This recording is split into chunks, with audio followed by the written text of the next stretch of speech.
Nii, kuidas teil tuju on, olete väsinud, pikk päev on selja taga. Andke märku, kes ei tahaks siin enam olla.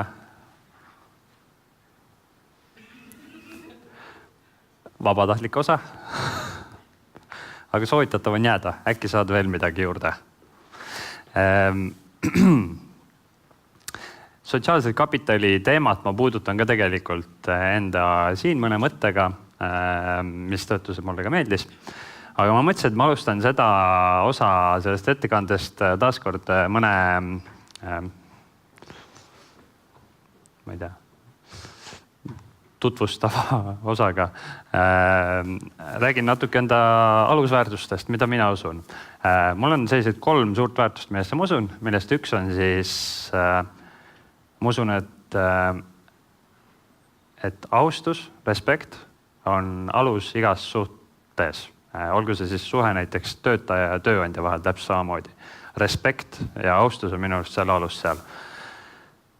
Teiseks, ma usun, et minu saatus on minu teha. Kõik, mida ma tahan saavutada ise, kõik on minu kätes. Ja kolmandaks, et ma usun seda, et kõik, ma olen veendunud selles, et kõik, mida ma suudan enda jaoks sisemiselt usutavaks mõelda, suudan ma ka füüsilises maailmas teha. Ja ma usun näiteks seda täpselt sama asja, et kui ma endale ütlen, et I'm going to win, siis siin ei ole teist võimalust. I'm going to win nagu. Ja selle lause enda jaoks nagu ütlemine, selle sõnastamine, selles veendumine on tegelikult minu arust selle kõige algus. Et sa pead kõigepealt enda jaoks, enda peas välja mõtlema selle, mis see tulemus on ja siis sa jõuad sinna. Ma toon ühe näite, et hästi lihtne ja arusaadav füüsilises maailmas tuttav näide. Kes sõidab autoga igapäevaselt? Kujutage ette nüüd seda, et sa lähed kodust välja, lähed ja istud enda autosse. Sa ei tea, kuhu sa minna tahad. Ja sa hakkad sõitma. Mis tõenäoliselt juhtub? Tõenäoliselt on see, et sa sõidad, sa ei pane tähele, mis seal vahepeal toimub ja sa sõidad nii kaua, kuni juhtub üks kahest asjast, et kas, ma ei tea, sul hakkab igav näiteks ja sa otsustad tagasi minna, ehk siis algpunkti tagasi, progressi ei toimunud.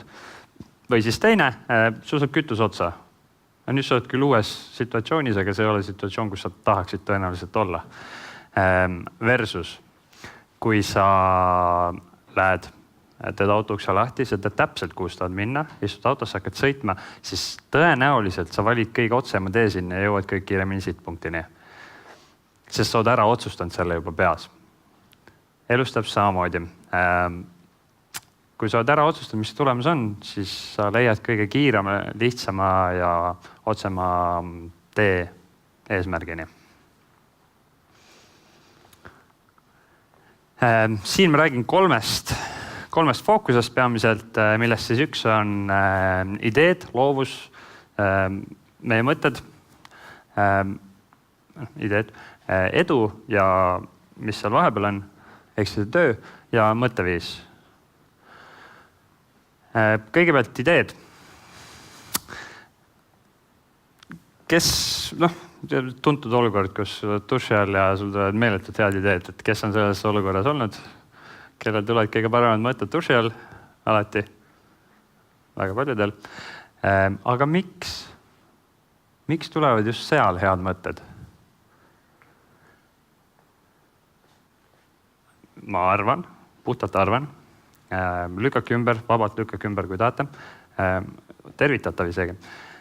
Ma arvan, et see on sellepärast, et duši all, soe duš, mõnus, keha on lõõgastunud olekus, lihased on lõõgastunud, sul ei ole muremõtteid ja siis sa oledki loov. Sest et lõõgastunud olek on loovuse nagu stardikohaks, stardipaigaks. Nägin siin kaasanoogutamist ka, nii et tundub, et vähemalt keegi on sellega nõus. Kas keegi on ka vastu? pärast räägime. Ja teine olukord, mis on ka ilmselt vähemalt mulle ääretult tuttav, on see, et kui sa kellegagi vestled, teemaarendus on, arutad näiteks mingit vaatepunkti, mingit ideed, mingit mõtet ja pärast seda, ma ei tea, tunde pärast seda, võib-olla päevi pärast seda, sa mõtled, ei, oleks võinud seda ka seal vestluse öelda. Miks ma seda öelnud? Oleks võinud öelda seda. On kellelegi tuttav või? Kuidas? Super, võib ka nii kaugel minna. Kui ma nüüd mõtlen selle peale, siis mul on ka isegi rohkem. Isegi võib-olla siin dekaad tagasi. Aga miks see niimoodi on? Miks me selles vestluses seda ei öelnud? Kas see võib olla samal põhjusel, et me ei olnud selles olukorras lõõgastunud? Meil oli äkki mõte oli pidevas tegutsemises ja me nagu üritasime kahte asja teha siis samaaegselt. Üritasime kuulata aktiivselt inimest, sest et me tahame näidata, et me ikkagi huvitab, mis ta ütleb nagu. Loodetavasti siis ka päriselt huvitas. Ja teine, et sa tahad siis ka ise mõelda selleks, et enda mõtteid nagu siis anda talle võimalikult täpselt edasi sellel teemal. Siis me ei suuda lõõgastuda selles olukorras ja me tunneme ennast nagu mingi pinge on sees ja sellepärast meil ei tulegi õiged mõtted või kõige parem viis neid mõtted edastada meelde koheselt, vaid tuleb näiteks 10 aasta pärast. Võib ka nii olla. Siis mõte selle koha juures ongi see, et selleks, et me oleksime loovad, selleks, et meie ideed oleksid kõige täiuslikumad, on vaja tekitada olukord, kus sa oled lõõgastunud. Ja tihtipeale seda olukorda on, nagu mainisin, tänapäeva kiires maailmas on ja et sa ei jõua sellele mitmekümne leheküljelisele küsimustikule vastata, et anna mulle 3 küsimust vastan, lähme edasi. Siis meil ei ole aega nagu selleks, et millegipärast me elame nii kiires maailmas, kus nagu, ma ei tea, võtta endale aega olla loov või lõõgastuda või midagi nagu, et see ei ole millegi jaoks kellegi või see ei ole millegi pärast kellegi jaoks prioriteet vist. Aga seda tuleb teadlikult teha ja seda aega tuleb leida selleks ja ma toon lihtsalt mõned näited, need on täiesti subjektiivsed. Need on need, mida mina teen, võib-olla saate siit endale ideid, võib-olla ei saa, kuidas kellelegi, aga kuidas mina seda teen? Ja ma usun, et loovus on nagu hästi tähtis osa, sest ma olen ise üldiselt päris loov inimene, ma arvan vähemalt. Aga ma pean ikkagi selleks nagu aega võtma. Üks asi, kuidas ma enda loovust siis toidan, on uudishimu. See tähendab seda, et kui me siin näiteks rääkisime eksortsismist, millest ma väga palju ei tea, siis ma kuulasin huviga ja hakkasin sealt nagu edasi mõtlema. Ma teadlikult pöörsin tähelepanu sellele, mida ma ei tea.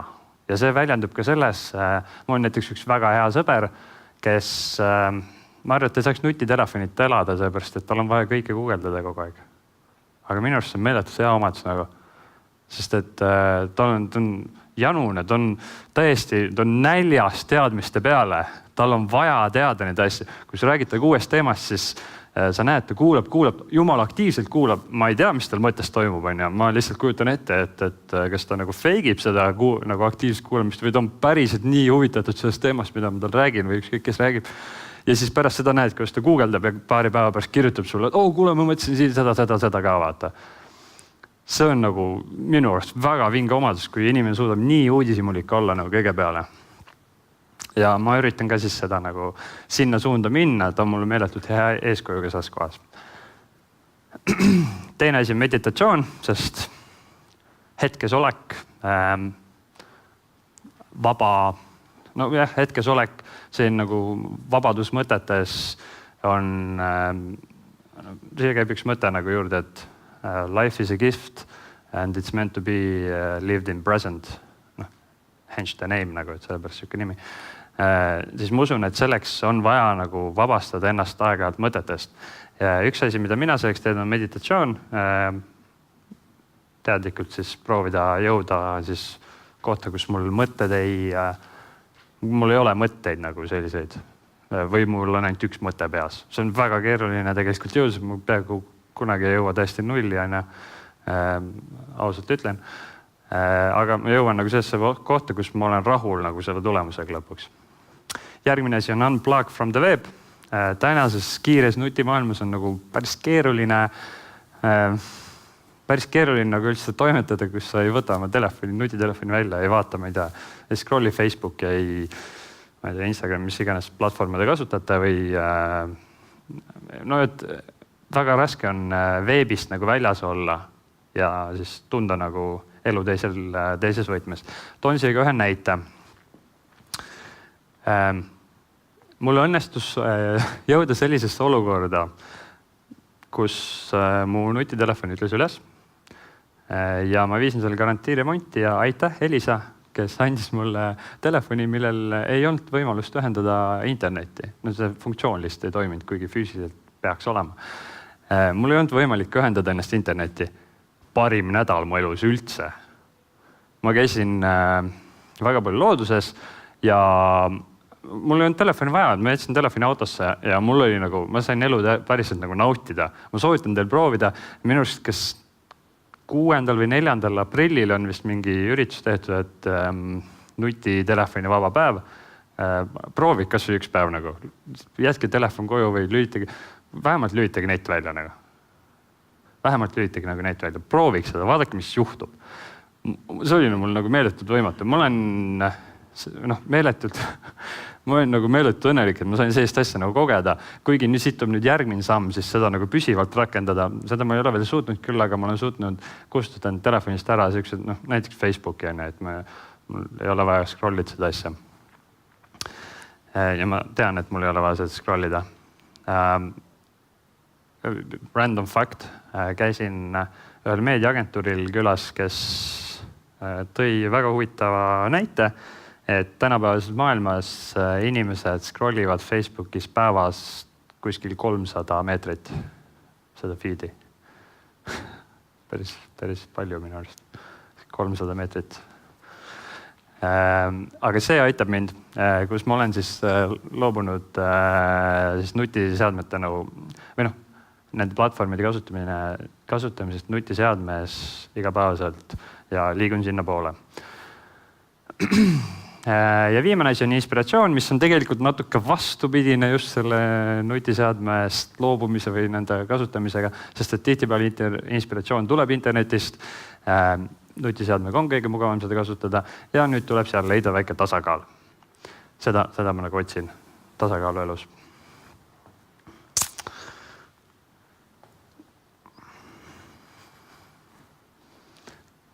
Kas keegi ei saa aru inglise keelest?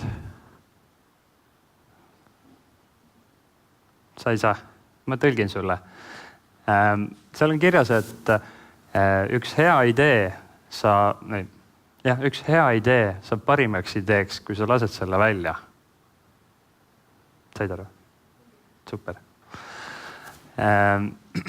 Ja nagu mina ei usu seda, et ma lihtsalt nagu ei taha seda uskuda, et hea idee on võimalik nagu kiiresti ära varastada.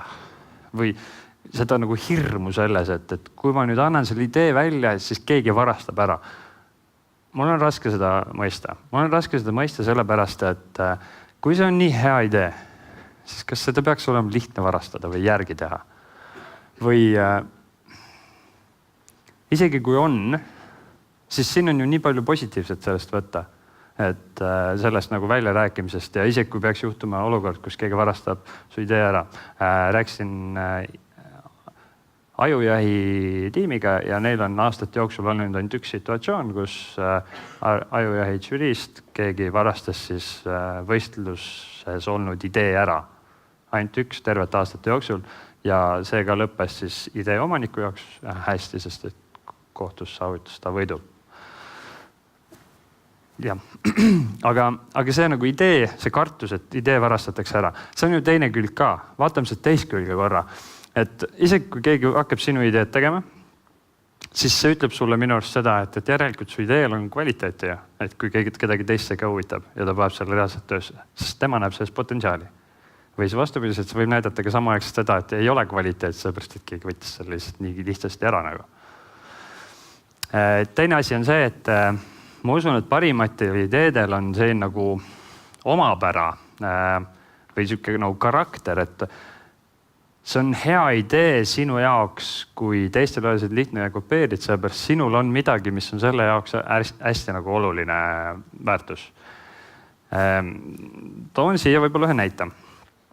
Üks mu ettevõtetest Smart Estonia, me hakkasime välja töötama sellist märkmiku formaadis eluplaneerijat, mis siis aitaks siis inimestel kõigepealt juhtida tähelepanu selleni, et kuidas nad elus saavad isikuliselt areneda ja ühtlasi aitab käis igapäevaselt seda jälgida, tagasisidestada ja siis uuesti eesmärgistada, et edasi liikuda.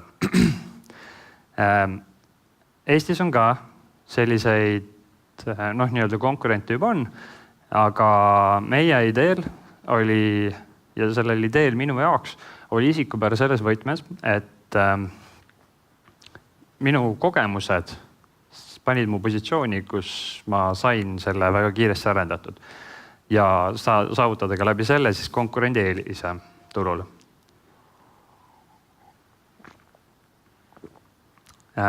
Mis näiteks on esiteks see, et teadmised, mis seal peaks olema. Me suutsime meie meeskonnaga koos selle siis panna kokku selliselt, et see reaalselt siis toimib. Me testisime seda 6000 tundi, terve 2017 aasta. Meil oli mingi 60-70 liikmeline, tegelikult mingi 66 liikmeline testgrupp, kes seda siis aastaringselt kasutas. Tagasisestasime ja tegime selle järgi siis selliselt, et see päriselt toimiks. Ja teine asi oli siis see, et selle juures on kasutaja mugavus on üks äärmiselt oluline asi, seepärast kui seda igapäevaselt pead hakkama kasutama, siis kui see on kuidagi ebamugav, siis sa tõenäoliselt ei kasuta seda jätkusuutlikult. Kuna ma olen rohkem kui 10 aastat tegelenud graafilise disainiga, siis me suutsime selle kujundada hästi põhjamaiselt ilusalt ja me suutsime teha siis natuke tootearenduse käigus sellise progressi, et me reaalselt tekitasime päevasse tunde juurde. Et kui varasemalt oli, seal on ka kalendri osa, et kui kalendri osa oli, siis algas kella 7 ja oli kella 10, siis tekitades, vaadates siis tootearenduse käigus kujunduse üle, muutes seal natuke moodulid ringi, me jõudsime olukorrani, kus päev algas kell 5:30 ja lõppes kell 11:30. Me tekitasime reaalselt tunde juurde nagu. Ja need skillid omavahel siis lõid nagu olukorra, kus see toode sai nagu väga hea. Kahjuks me ei ole eriti turundusinimene, nii et selles me keerisime ja projekt ei läinud esimese plaani järgi läbi. Nii et turundus oli puudu. Ja viimane mõte siis selle ideede juures on siis, et kui keegi teine kasutab seda ideed, siis tegelikult ju sul on võimalik testida enda ideed ja selle kvaliteeti kellegi teise aja ja raha eest. Sealhulgas sa näed, mis ta teeb, sa näed, mis vigu ta teeb ja sa saad ise siis tulla näiteks järgmine aasta praktiliselt samasuguse tootega, mis on teiepärane. Ja vältida kõiki neid vigu. Säästad raha, säästad aega, võib-olla oled edukam. Ja, väike mõte siia juurde, et meil on tohutult ideid. Ma küsin kõigi käest, et kellel on tulnud, ma ei tea, duši all, hommikul, ärgates, öösel, unenägudes, kus iganes, tulnud selline äriidee, mis see on $1 miljon nagu.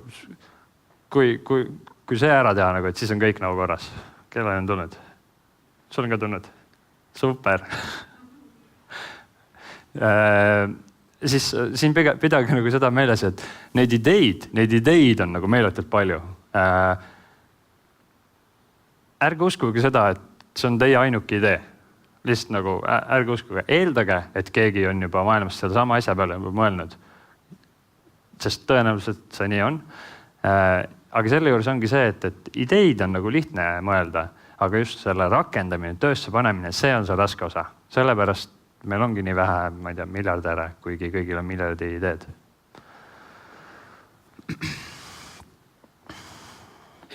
Siis ma usun seda, et 10 on. Ma usun seda, et edu taga, kui me siin ka edust rääkisime natuke, aga nüüd siis isiklikus võtmes, et ei ole sellist asju nagu õnne, vaid alati on töö, keskendumine, raske töö tähendab keskendumine ja kõik see siis lõpuks viib selle päevani, kus sa tunned, et sa oled järsku overnight success või et sa said või sul vedas. Kui ma ei tea, ma usun, et kõik teavad, et isegi kes ei ole jalgpalliga väga seotud, siis kõik peaksid teadma nime Lionel Messi. Messi on öelnud ühes tsitaadis, et tal kulus, no ma ütlen nüüd need numbrid lambist, sest et ma ei mäleta neid, aga tal kulus mingi 19 aastat, nii mitu kuud, nii mitu nädalat selleks, et rasket tööd selleks, et saada siis overnight successiks. Et siin taga on tegelikult palju rohkem, mida me esmapilgul ei näe, ei vaata. Üritan nüüd hästi kiiresti võtta või kokku selle, et ma jälle ei aja jama, vaid ma reaalselt olen selles olukorras olnud. Võtan enda 2015. aasta kokku. Ja kuidas see algas? Algas sellega, et tol ajal ma olin siis 21 aastane, on 23 praegu muide. Ei tea. 21 aastane, siis ma kolisin vanemate juurest välja, tegitsin siis olukorra, kus mul olid püsikulud. Jätsin siis kooli pooleli, ülikooli pooleli, drop out isin, hakkasin keskenduma rohkem tööle ja see oli päris huvitav aasta tegelikult, et ma lugesin ükskord kokku, et ma tegin 52 nädalavahetusest tööd 51 nädalavahetust. See hulgas ka nädal sees. Eks ma tegin oluliselt rohkem, kui kontoriinimene tavaliselt teeb. Ja ma tegin seda kõik ühe eesmärgi pärast. Selleks, et saada promotionit, saada kõrgendust, ametikõrgendust. Seda ei juhtunud, aga juhtus see, et ma lõin enda 2 ettevõtet ja ma skoorisin ära projekti, mis oli minu jaoks oluliselt väärtuslikum, kui oleks olnud üks ametikõrgendus. Mis siis tähendab, mis siis nagu ongi sama mõte, et tähtis ei ole nagu, eesmärk on vaata teada, aga see teekord sinna võib nagu erineda. Ja põhimõtteliselt terve aasta ma pingutasin selle asja nimel. 2016 sama, 17, natuke teise nurga alt, aga sama. 2018 vaatame. Ja mõttetere see juurde, et tegelikult mul kulus 1 aasta tugevat pingutust umbes selleks, et olla selle ettevõtte koostööpartnerina, olla olukorras, kus meie olime kõige noorem koostööpartner nagu ettevõtte nagu ettevõtte majandusliku aja, kus nii on äkki õige öelda. Et kui kaua ettevõte oli eksisteerinud, et kõige noorem ettevõte, kes oli selle siis suure korporatsiooniga koostööd teinud ja väga nagu hästi läks.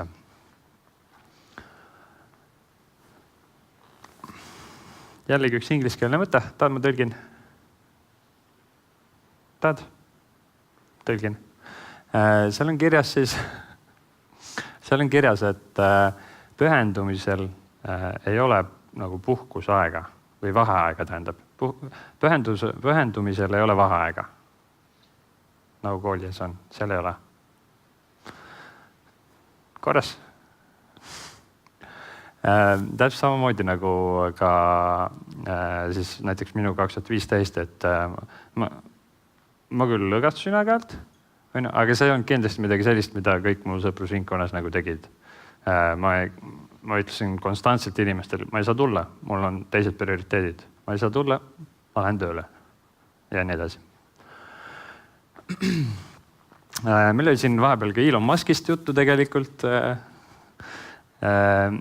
Ja seoses siis just sellega, et teie nüüd ka need teadustööd, et nendega ka edasi läheksite jõuaksite kaugemale, mitte lihtsalt ainult selle